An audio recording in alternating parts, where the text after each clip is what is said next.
Welcome to Toffee TV. It is the final word. West Ham United 0, Everton 1 in the London Stadium. What a result. And just when Everton looked like Europe was finished, Ped, they pulled us back into it.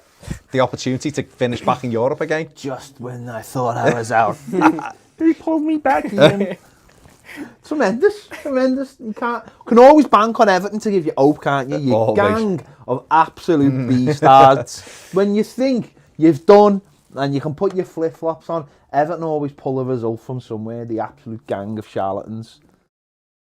This is why we've all got like heart conditions, because we're like that was it was a good Carlo Ancelotti tactical Everton performance, and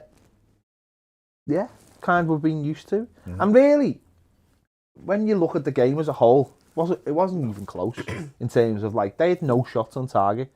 John Pickford didn't have to make a save. Okay, they had a couple of moments which were hairy, but I think we were, like Carlo said after the match, you do not need possession to control the game of football. You allow.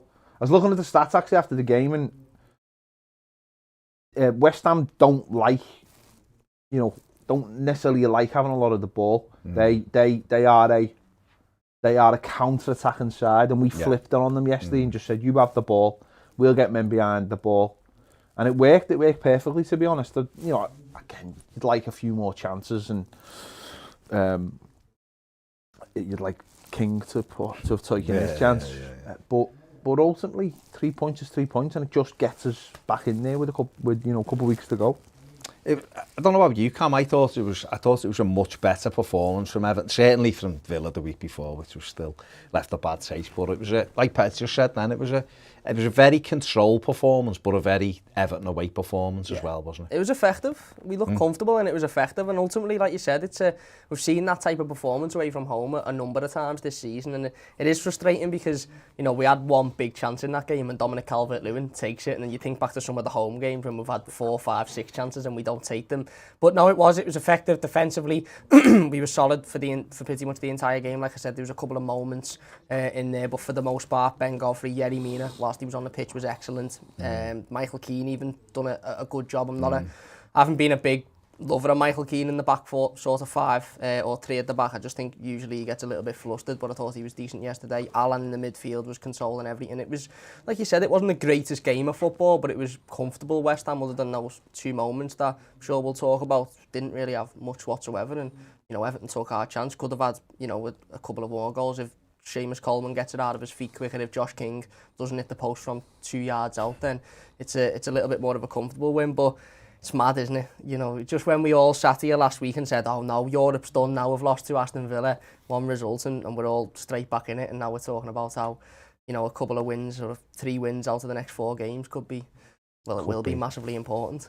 Definitely. I mean, the manager brought in Michael Keane and Yerry Mina back into that back 4. Yeah. Abdoulaye Doucouré, who I thought would start the game because he trained, was on the bench, which is probably the right decision from the manager as well. But were you impressed with how Mina and Keane did? Because I thought they were up against Antonio, who's a handful. We know he is powerful and pacey. But I thought Yerry Mina played him brilliantly. Got him involved early on in a physical battle. You let him know he was up for it. Yeah. And I thought Antonio, to be honest, Antonio was dropping so deep. You could see it early on in the game. They kept on knocking balls over the top, and they were just running through to Jordan Pickford. Yeah, I like Antonio. I think what he does is really good. He's a really effective player, but he's got obviously dodgy hamstrings. But he's obviously not somebody who likes doing what Dom does, or has got the discipline to do what Dom does. And maybe be a better player if he did. And what he was doing is, sometimes last week we played it all wrong with Ollie Watkins. We allowed him to dictate. And allowed our centre-backs to be pulled everywhere. Where I think with Antonio, what we did was, we actually passed them on. So when he dropped, the centre-backs still stayed high and didn't go following him. And that's the beauty of having Allan and Tom Davies sitting in front, is that you can let him go, because once he drops, you just pass him on. And yet he will physically get the better of those kind of players. But as long as you stop him from turning, or if he does turn, you know where to show him, then I think that cut it out. And they had nothing beyond that. They had never had any players running. Jesse Lingard never, I think one time in the first half, he run past. I think someone made a block in the box as he run past. It was the only time he made a run past. And I think that's what we did really cleverly. And that's where, and I don't know whether that's Mina, keep on saying it, he's our best defender. He's a ball magnet. Yeah. He's a ball magnet. Yeah. I know, me and you disagree on this. Harry Maguire is like that. He's a ball magnet. You know when someone's actually a decent defender, when they always seem to be in the right place. Yeah. And that's what Mina does. And Keane yesterday see, it was like, because of those two sitting in front, it was like playing three at the back, but it was still the block, still the low block. It was brilliant from the manager really, because it was 3 and a 2. Yeah. 3 and a 2. Similar to Liverpool, yeah, 3 and a 2, and the other two dropped in and did what they had to do. And sometimes it actually went almost like a 4, with Ben Godfrey playing right back and Dean playing left back. So that allowed Keane to just play more of his natural game. The centre-backs were never, apart from early on in the first half when the game was going on, the centre-backs were never spread out. No. And because that always goes against Michael Keane when we play like that, because he doesn't like being dragged out. Yeah. But yesterday he just held his little zone. Played well, Michael. And he played well, he played solidly. But as I said, they just passed Antonio on, and he was never a threat in the box. And I think that's where we worked it really well. Definitely. I mean, I thought we settled into the game quite well. They were knocking it around, but they weren't carving us open or anything like that. And we stepped up with our first meaningful attack and scored the goal. And it was a brilliant goal. And it was something me and Ped have bemoaned that we don't do enough, which is get Dominic Calvert-Lewin 1v1 with a defender where he can spread, open his legs and get after the ball. And Ben Godfrey, we keep it nice in our half, and then we work it back out to Godfrey, and there's just a 15-yard gap for him to run into. And we've said this we talked last week about Holgate not giving it to Gomez to step into that space where Godfrey did travel with the ball, and then there's just that pass. The Richarlison makes a good run and drags one of their centre-backs out, drags Diop out, doesn't he? And it leaves Dom with Dawson, and it's a great little through ball, and Dominic Calvert-Lewin does something that people don't think he does enough, which is take a great touch, takes it away from his body, which means the only place it's going is back across the keeper. Yeah. And he dispatches it brilliantly. Yeah, absolutely. Well, before the goal, there was a couple of times, 2 or 3 times, when Richarlison found himself going forward, but he had nobody really with him. Dom was up there, but he had 2 or 3 men around him, so he had to come back on himself or win a foul on the right-hand side. And you were sort of sitting there thinking, there's not much going forward here. There's not much room. Richarlison's taking it, and he's sort of getting to a point where he's thinking, I've got no help here, so he's got to go backwards. And then, like you said, Ben Godfrey steps in, and it's an excellent ball. I know the space is in front of him and he can see it, but it's just perfectly weighted. Ben Godfrey's passing's been criticised at times this season, but it was absolutely brilliant. And for Dom, we've all sat here and said, he doesn't do enough of that. He doesn't score enough one-on-ones. He's not clinical enough in front of goal. We talked last week, me and you, about composure and being calm and comfortable in front of goal. And again, that was a perfect opportunity. That was the perfect sort of scenarios to one that he's missed on a plethora of occasions before, and we sit here and say, why isn't he cool, why isn't he composed? But he was yesterday. It was a great touch. The first touch just absolutely does, I think it's Dawson defensively, and then he just has to slot it past the goalkeeper. And for a number 9, a striker, you would say, it's a comfortable finish. But for Dominic Calvert-Lewin, I think that's a big goal for Dom, because they're the types of chances that he seems to, typically, lose his calm a little bit and lose his head a little bit, but he doesn't. He finishes it. To be honest though, I do agree with that to a point, but I also think he doesn't get those opportunities enough. No, he does get a lot of chances which just dropped him in the box, and he doesn't necessarily take. But I think on that one, because he does take the touch and he is in control and he does slow it down, then he does have a little bit more time. And I think that goal... Said he worked on it in training this week as well. That's done for you though, isn't it? That's done for you. I think one thing for me about the goal is, you just mentioned it there, because West Ham are doing what Villa did last week there. They're saying, pop it into your midfield and we'll jump on. I noticed earlier they had a line of 4 just in front of our midfield, and they were basically saying to our centre-backs, go on, pop it in here and see what happens. And when Godfrey picks the ball up, they're doing that. So Godfrey's the only one who goes, well, you know what then? I'll run into a couple of yards of space. and then see where, and the channel's there, and that's what we don't do enough. We talk about it every week about not having a player who runs. Allan's the only one in our midfield, and we've seen that yesterday. He's picking up the ball and he's driving with it. But God, that's brilliant, that, for Godfrey, because it's not even the pass. The pass is dead simple. Yeah. Pass is dead simple. It's just inside the channel. It's those 3-4 yards stepping up, creating his own momentum. Well, he's created his own momentum then, hasn't he? No one knows exactly what he's going to do there, and he does the most simplest thing, which is play it. And actually, the ball's really good, because what it does is, it means that Dom can be 2 yards off the defender, knows he's going to beat him for pace, and his first touch is once he's past the defender. Yeah. If he takes a touch before, then slows it down, and the defender's always got a chance. But because he goes in front of him, that's where it gives him a chance. And you watch anyone with... I seen one Friday night in the Newcastle game. Yeah. So it's a ball played by the Newcastle player. He plays it. One knows where it goes round the outside of the defender, but it allows Callum Wilson to never have to break stride. And when he gets the ball, he's already ahead of the defender. Yeah. One yesterday, Wolves Brighton, where the Brighton centre back got sent off before it. Yeah. You're using the player's pace. That's one big problem we have at Everton. So we've got players with pace. But every time Richarlison picks up the ball and every time Dom picks up the ball, they've always got defenders facing them up. And you actually need a different kind of speed to beat a player. Dead. Yeah. You need, like, greasy speed. You need good ability as well. You need a bit of something. So for Dom to not have to touch that ball till he gets past the defender is massive. The weight was on the pass. The weight of the ball, he took Dawson out the game. It was a brilliant ball, but the touch...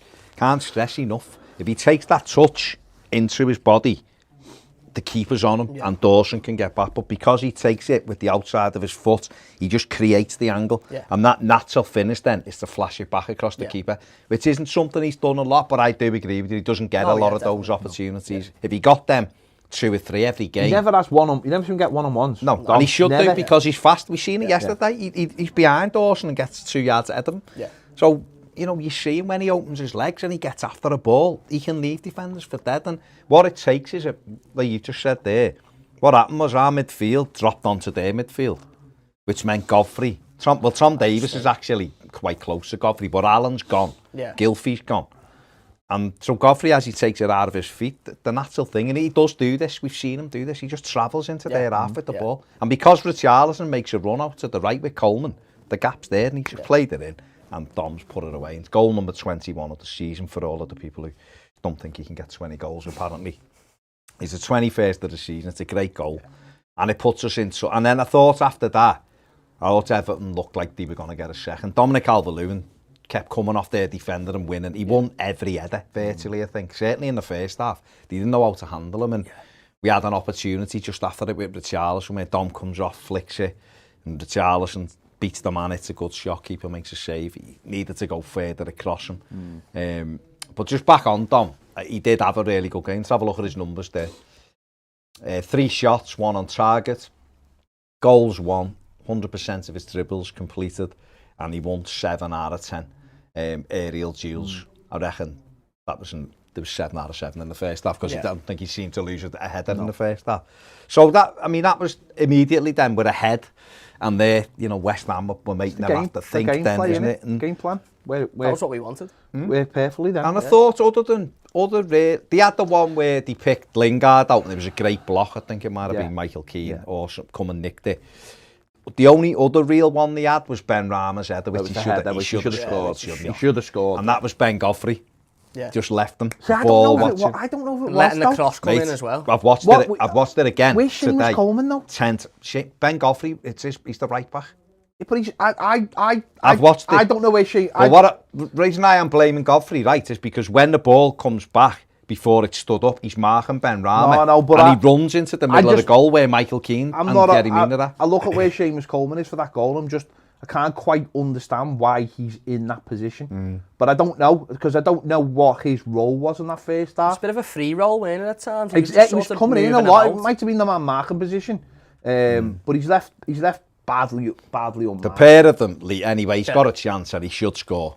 Yeah, and he heads it over, doesn't he? And that was that really, was their best moment certainly in the first half. And like I said, we also had a Gylfi Sigurdsson free kick from there, 25 yards, which Fabianski turns over a little bit more in the corner, and it might have. We also had the corner that come in, and Yerry Mina just couldn't sort his feet out. There was one really early on a corner where it was like exactly like the goal last season there. Near post flick back, and someone just took it off Dom's head just before he had the chance to knock it in. No, we had about 4 corners on the run, didn't we? So I mean, I thought the first half especially, I thought we were totally in control of it.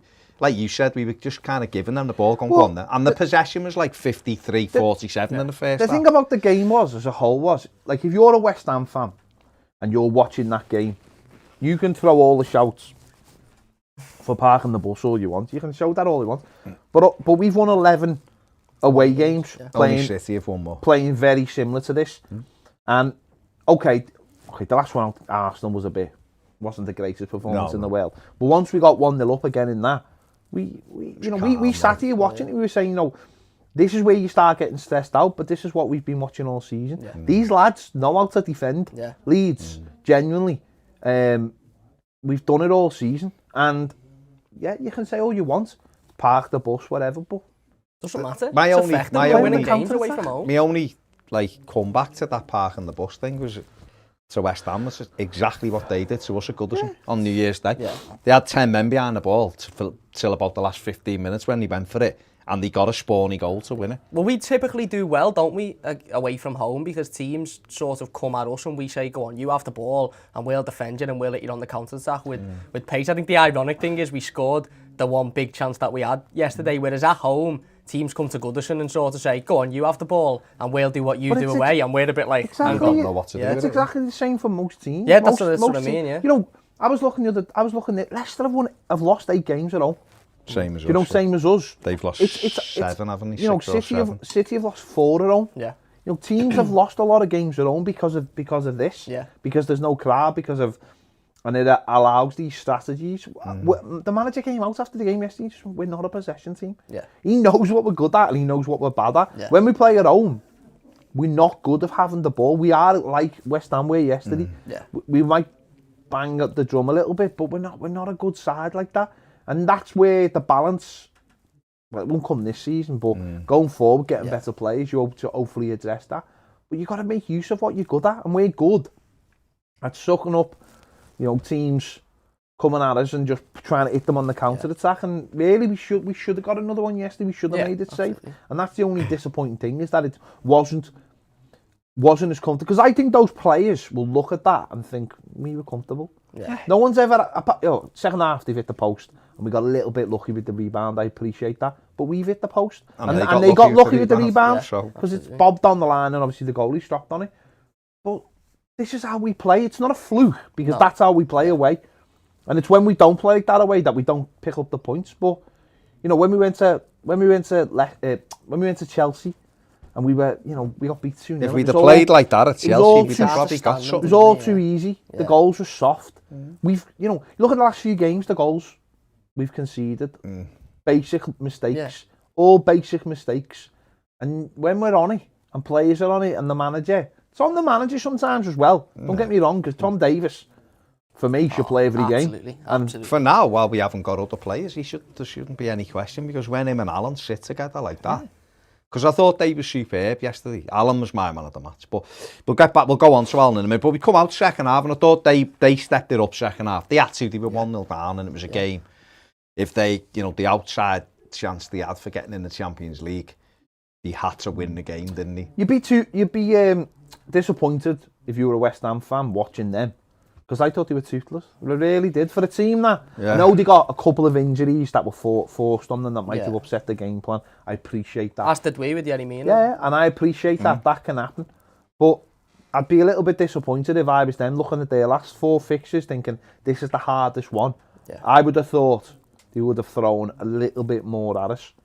But I didn't think they did. I think they just... I thought throwing crosses into the box was the food and drink for that place. But I think we frustrated them to the point where obviously they come out in the second half and they had that little spell of 15-20 minutes where you could see David Moyes had said you're going to have to put your foot on the gas a little bit here because you're not going to get through them playing that way. But then in the last sort of 5 or 10 minutes of the game, you could see they were almost like looking around to each other as if to say, we can't break this team down, we can't get through the lines, they defend them well. Mason Holgate to come on obviously for Yerry Mina, slotted right into that centre-back position. There was one where I think Lingard tried to play a 1-2 with, I can't remember who it was, and Ben Godfrey just stood up and he just ran into Ben Godfrey and then fouled him. And it was just, you could see when the ref gave the foul, Lingard sat up and was like, as if to say, what can I do here? You're not getting any change out of Ben Godfrey, are you? He's an immovable object. They were frustrated. You're right, they did step it up a little bit, but even that, they had, you've already mentioned the Kufal one that it's the post, and we did have, of course, we were fortunate that it bounced up and Bowen couldn't sort his feet out. But other than that, they had the 4-0 one, which the commentator got very excited about on the zone, which hit the defender and went wide, and when he showed it from behind the goal, it was rolling to Pickford. He was first half. Yeah. Second half. Oh, sorry. It hit him, no, Ben Rama won it. But 4-0's had one in the second half, he hit it, and it hit Keane, I think, and went for a corner, but they were going, it might have troubled them when you looked again. Pickford was right behind it. Other than that, they had nothing really. Yeah. It was balls in the box, and we, like you've just said, Keane just headed everything away. Mina did until he got injured, and obviously there was 3 groin injuries in the game, wasn't there? Lanzini, Cresswell for them, and obviously Yerry Mina for us. But I just thought we looked. I think you just said it there with Tom Davies and Allan. I mean, let's have a look at Allan's stats, because for me, he was man of the match. He was my man of the match because I thought he was brilliant yesterday. Passing accuracy 80%, completed 100% of his long balls. 4 tackles, which is a lot. He won 7 out of 15 of his ground duels, completed 2 out of 4 of his dribbles. There was one in the second half where they played a nice little move, and I think it might have come to Lingard. It might have been in the box, and he just come round and nicked it off him, and off we went. Yeah. And it led to us actually having a counter-attack, which you want to go through. And I want to just look at the counter-attack, which was the moment which we could have made it 2-0, and with Dominic Calvert-Lewin. So Allan's nicked the ball and sets us off, plays it to Dom, and Dom faces up. And he's in, where I've stopped it here, look at the arrow, that pass is on to Richarlison. There's no other defender anywhere near. This is what I was shouting, I was complaining about this on Twitter. If he just rolls that ball that's now, what I couldn't understand. Richarlison's in with the goalkeeper. That's what I couldn't understand. That passes, and maybe Dom's a little bit worried about his own passing ability. But if he like you put the arrow there, if he rolls that just in front of Richarlison, he's one-on-one. So he does that, and he gets it under his feet. So it's like, and then I think it's Diop closes it off. So we roll it on to the next one. He then has this moment to play it. Yeah. So Richarlison carries on making the run. If he plays that round the corner, Richarlison's in the penalty area again with the ball, and he hesitates again, almost as if. And I'm not subscribing to this thing that they don't like each other. No, and they don't pass. I don't. It's just for me. It's those little fine things that we want. Chemistry. We want chemistry, or maybe like you said, is he confident enough in his own ability? And yet the pass he plays the same with Coleman. Roll it on. Brilliant. If Ned plays it on, he ends up finding Coleman here. And if Coleman hits it first time, I think he scores. He takes a touch and he gets a shot. Ultimately, it's good the run Richarlison actually makes is a great run to open the space up for Seamus Coleman, who's on a good run. That first pass is the pass we're talking about. Yeah. We talked about before, putting it ahead of Richarlison, putting it ahead of Dom. And he's in. The two of them have got pace. Momentum. In the first half, they were both isolated away from everybody else because they're faster than everyone else. But they've got to... Surely, I know we've seen one at Leeds where late on, it was 2-1 and Dom got put through and he missed it. They're the chances those who've got to start making for each other. Yeah. Because they're both faster than anyone else. That's not a hard pass from Dom. That's not a hard pass. He got his head up as well. And I thought he's just going to roll it in and Richie's one-on-one. Even if you over-hit that, he'll still get there. Richarlison's still going to win the foot race. He could get a penalty because the keeper's got to come and make a decision. Then it's down to the person who's got a chance. And that was what frustrated me. And don't get me wrong, there was one the other way round as well. There was one where Richarlison had exactly the same. And all he had to do was put it in front of Dom, and he chose not to. He chose to come back and have a little one there and then... Lost the ball. And that's what frustrates me more about those two, is that there's times where no one's going to live with you. Just put it... This is what Leicester do really well with Iheanacho and Vardy, and people can go, Vardy's only scored 2 goals in 20 games. Yeah, but he keeps on he keeps on using his pace to get in It's a front threat. and knocking it in front. Yeah. And that annoyed me. There was one other chance Tom had in the second half. Thought if you were just on a little bit more, we got the ball and we got it down the left. And it was just after, do you remember he got injured on the halfway line? And he was down. Yeah. And Luca Dean got it, and Luca Dean hit it first time. And if Dom had been just on it, he would have been like last weekend's Villa, he would have got in there and got. But he sort of realised too late, and the defender just got in. But if Dom had just been on a little bit early, he had a tap in. If those two start linking up, it'll be like Kane and Son at Spurs. That's what they do really well for each other. They just create, because Spurs, particularly under Mourinho, didn't create a lot, so it was down to those two to make each other's chances. And I just thought, just in that moment, like Dom had a great game, but just in them moments, play the right pass. Yeah. Someone like, that was what you just said, like Wayne Rooney aside from others, he'd always get it at that, he'd play the right pass. Great players play the right pass. To be fair, that's like that. I suppose that it's a split second thing now. Oh, but yeah. that's what you do in training. Yeah. That's what you do in training. If you're Dom and you're running with the ball, say, Richarlison's got to make a run, and the vice versa. We've seen Dom, he'll bust the gut to get forward, but they've got to start trusting Linking each up. other or trusting themselves and linking up, because they will get so many more opportunities to make it happen. And it's not a personal thing. That's nonsense. It's just that they're both, I don't know, they're just either Richarlison likes having the ball and doesn't like passing it. Yeah. I think he likes the idea of taking the whole team Yeah, on well, he and likes the scoring idea Richarlison of. as well. I think it's the idea of he'll keep them busy because makes good runs, and I'll go round them. Everyone, And maybe Dom's a little bit like, I don't know if I can make that pass, but you can. I don't want to give it away cheaply. Yeah. But that pass is, because there was nobody. Diop was the last man, and he was facing Dom. So Willsey plays that, but James had just gone bang there. Yeah. James would have played it with the outside of his foot. Blindfolded. Around, outside of him, and Richarlison would have run on. But he'd have ran on, and like Anfield, you'd back him to slot it, wouldn't you? So it was just a little, I know it's being picky, but it was a moment. I think that was a big moment. Yeah. And then obviously Josh King, I mean, Richarlison, I thought was good in the first half. I didn't think he was very good at all in the second half. He drifted out the game. And it was the right decision. I'd have took him off 10 minutes earlier, but he brought Josh King on. And King got into it immediately and should have made it 2-0. It was really good play. Actually went down the line, found Gylfi Sigurdsson with a great ball. Sigurdsson played a lovely little ball to Dom. Yeah. And I didn't know whether he could just shift it and side-foot it in. I've watched it again, he can't. But he takes it round Fabianski and stands it up. Knock. And as King gets it, I'm thinking, that's it. It's game over. And it hits the post and rolls on the line, and Fabianski picks it up. And my dad said to me, is it just one of them things that he's just not going to score a goal forever? It's just unlucky, isn't it? Great cameo from him. A little bit more worried that 5 minutes later he was blowing out of his arse. Yeah. He did look a bit. He looked goosed after 2 minutes. Honestly, 5 minutes later he looked, and every time the ball came to him, it just bounced off him. He gives the ball away more than any player ever. Is that just sharpness? No, I just don't think he's very good.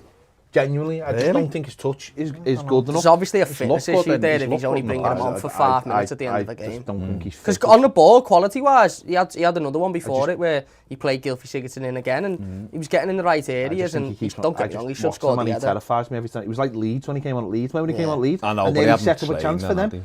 But every time he gets the ball, he didn't. See, this is why I think yesterday, you watch back everything he did, brilliant for that setup, by the way, but everything after that, he kept on giving the ball away, and I think that's why the manager doesn't like him, because he kept on giving the ball away. And I know people will go, well, he's only played here and he's only played there, but the manager's watching him every day in training, and he's getting. And I know I'm being critical, very picky here, but for me, if you bring a player on to see out a game, then I want them to get the ball and start stretching the opposition. And every time the ball came to him, it just seemed to bounce back, or he'd go, and he'd hook it back to a West Ham player. But he should have scored.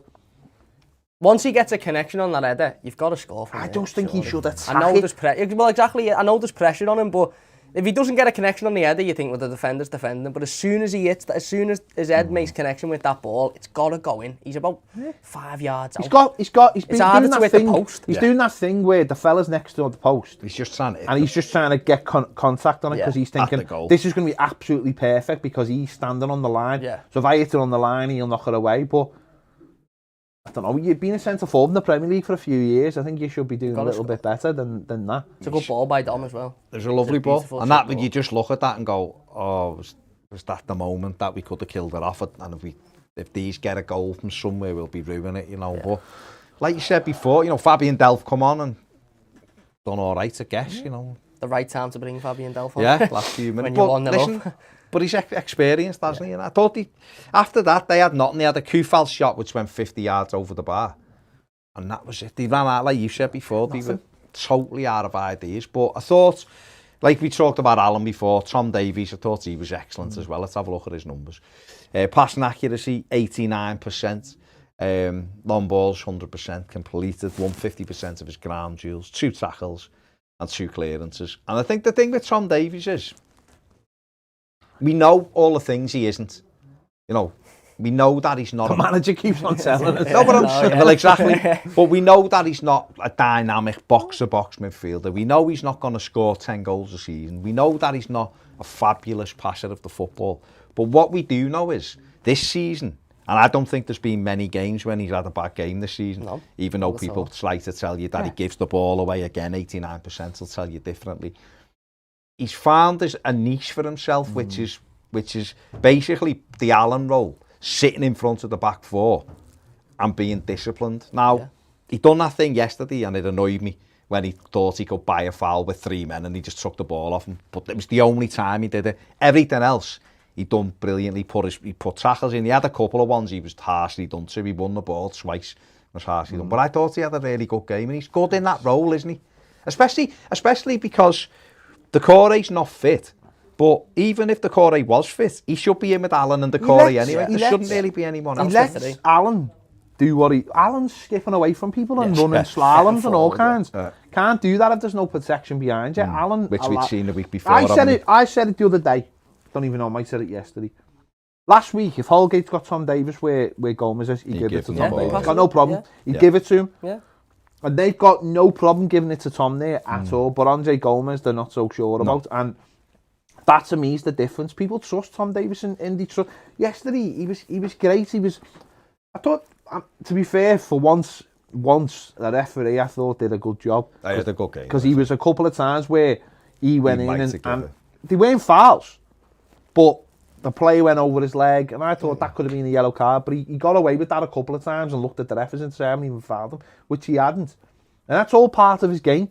He does get involved where you watch people like Andre Gomez and they don't do anything. The passengers, the passive, they just walk around. Tom does actively get involved, and I'm not arsed. We've defended him all his career. He's 22, and I love him to bits. I love his attitude, I love what he wants to do on the pitch, but he's an actual asset. This is the other thing. He's not a bystander. He's not making up the numbers. He actually works tactically, and I think in the last few weeks, the manager's got it wrong by not playing him. And the manager likes him. The manager was asked in that Q&A the other week, who's like you, who you like, and he went Tom Davies. He said, Tom Davies is not as good as I was like, but he said, but he's got that tenacity, and he keeps on saying how much tactically and the understanding of the game, and you can see it more and more. He doesn't have bad games. He doesn't even allow the people who have a go at him to let him have a go at him now, because they can't really find fault with him, because you look at his numbers, he gets on. He's the water carrier, and Allan isn't. And it allows Allan to do what he wants to do. And I've said it before and I'll say it again, I'd actually like to see a 3 of Decore, Allan and Tom Davies in midfield. Because I think that's in some games that would allow Decore to just go and be higher pressing, Allan to be the intermediate, and Tom to just sit, get the ball, give the ball, get the ball, give the ball. It's an effective midfielder, the three of them. We had Gylfi in there yesterday, and again, Gylfi Sigurdsson always works hard. But again, barring the free kick, he goes the ball through to Dom when he went down the keeper, he didn't really do anything, did he? It's also, like Ped just said there, at midfield with Allan and Davies in there, you put Decore in and said to him, like Ped just said, you try and get up and support Dom as well, because these two will look after the other stuff. Then I think we'd get more out of it, because Decore will get involved as well. He will go and nick the ball. See, where Seamus Coleman made that run in the second half, That's actually where you want your third man runner from midfield. From midfield, You want the player coming behind who opens the space up. It shouldn't be Seamus Coleman, because actually it takes so long for Seamus Coleman to get up. Back. Well, no, to get up. That allows everyone else to get back. We've seen it in the first half. Richarlison had the ball. He's got Dom in front of him. He turns round, and by the time he looks up again, they've got 6 men back, and we still haven't got a midfielder who's gone past them. That's where a Decore or someone like that would be able to... Well, that's what he did for Watford, didn't he? Yeah, would be able to go past, and you can just knock it in, and he's seen him when he scored at Old Trafford. Sorry, when he knocked the ball back and James scores. He makes that extra run, an extra man in the box, and we haven't got that, and that's what Gylfi doesn't offer you. Don't get me wrong, he's neat and tidy, and there's a few times in the first half where he got us going, because he's technically so good. And he's, in little corner. We've seen it with James. Creates angles, doesn't he, as well? Yeah, so I said in the aftermatch, not a terrible game, it's just that these games suit like this don't suit him. Yeah. He's there for that little bit extra, isn't he, in midfield or set piece or whatever. But he doesn't go missing, I wouldn't say that, because you can't play it. But it's whether. But I mean, is that a midfield with Decore, Allan and Davies? That for now, because we've said it a million times, the answers aren't in the building, are they? No. So, is that a midfield you play for maybe the last few games? It's effective, isn't it? And we spoke last week about needing physical players and players that aren't afraid to get involved. And I think that's what we've seen with Yerry Mina as well, with Antonio. He wasn't afraid. First 5 or 10 minutes, Yerry Mina went straight to the back of Antonio, and as if to say, I'm here. You're not having an easy game. And that's what Tom does. Even if some of the tackles were a little bit, you're sort of thinking, oh, he's got away with one there. He frustrates the opposition because he makes it physical. He gets involved. He won't let you just run off. If you're on the halfway line, he'll take you down. If he wins the ball, great, but he'll take you down. And he battles. He's a battler, Tom. And technically, he's a good footballer. There is this myth that he can't pass and he's not a technically good. Technically, he's a very good footballer. He is. But he sits in there, and like you said, he allows Allan to go, right, I can trust him there. I can trust that he'll pick the ball up off of the opposition players. I can trust that if he needs to get physical, he will, so I can come forward. Whereas with Gomez, we mentioned passengers. Gomez is a passenger every time he plays. He doesn't offer looks lovely on anything. The ball. Oh yeah, he looks boss, but he doesn't offer us anything. Whereas Tom Davies does. He offers us that bit of grit, that bit of heart, that bit of fight that Allan, I think, relates to so much, because that's what Allan is as well. I would say this is probably one of the big problems for the season. I know we look about players, but it's personnel, about the chemistry between players. And the manager hasn't been able to find what his ideal midfield is, because he's never had his ideal midfield. He's had Allan out, he's had the Corey out. He's give Andre Gomez chances. James Rodriguez out. So he hasn't been able to build that chemistry at all, because he doesn't know. And maybe, he's looked at yesterday and thought, right, oh no, I need to defend, I know. But I think even when we need to go forward, Tom Davies is better, because he just sits. He allows everyone else to go away and play. And I think that's his position now, and that's what people have found with him. And he does like a forward pass. Some of our goals over the years have come from him with a split in the defence with a pass. So, listen, again, like I've said a million times, yes, we need another one who's mobile. Absolutely. We need another Decore, a younger one. Papisar maybe, or Anguissa of Fulham would be one who you'd try to get in, or Zakaria, or, people like that would give us something extra. But Tom Davies is certainly, after you're talking about those three, he certainly comes into the conversation. I thought he was very good yesterday. Let's have a look at the stats from the game. West Ham 11 shots, Everton 9. No shots on target for West Ham, 3 on target for Everton. 2 big chances each. 68% of the ball West Ham had in the end. Everton just below the sweet spot. Just 38% is the sweet spot. But 32, it's acceptable. And 606 completed passes from West Ham and 278 from Everton.